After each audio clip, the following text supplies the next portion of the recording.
Crust, पृथ्वी की सबसे बाहरी परत, एक अनोखी दुनिया की तरह है, जो पत्थरों और चट्टानों से बनी हुई है।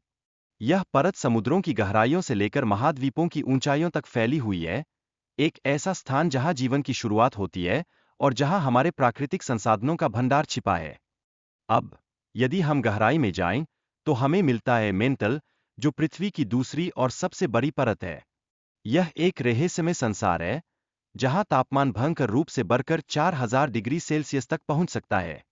यह परत क्रस्ट के नीचे स्थित है, और इसे समझना हमारे लिए बहुत महत्वपूर्ण है, क्योंकि यह पृथ्वी की गतिशीलता में एक प्रमुख भूमिका निभाती है।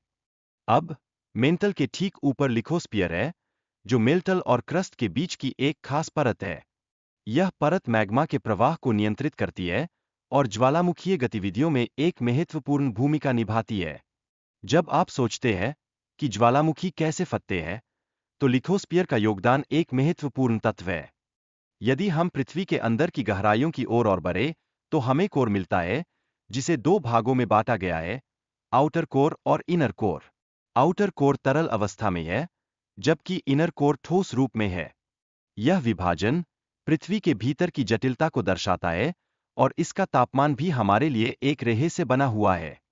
इनर कोर की गहराई लगभग 1200 किलोमीटर है, जिसमें तापमान करीब 6000 डिग्री सेल्सियस होता है, जो सूरज के तापमान के समान है।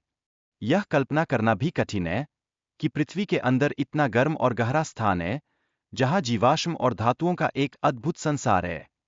वैज्ञानिकों ने पृथ्वी के अंदर की इस जटिल संरचना का पता लगाने के लिए सिस्मिक तरंगों का उपयोग किया है। यह तरंगें गहराई में फैले रहस्यों को उजागर करने में मदद करती है। इसके अलावा, गहरे चट्टानों के अध्ययन से हम और भी जानकारी प्राप्त करते हैं, जो हमारी समझ को और गहरा बनाता है।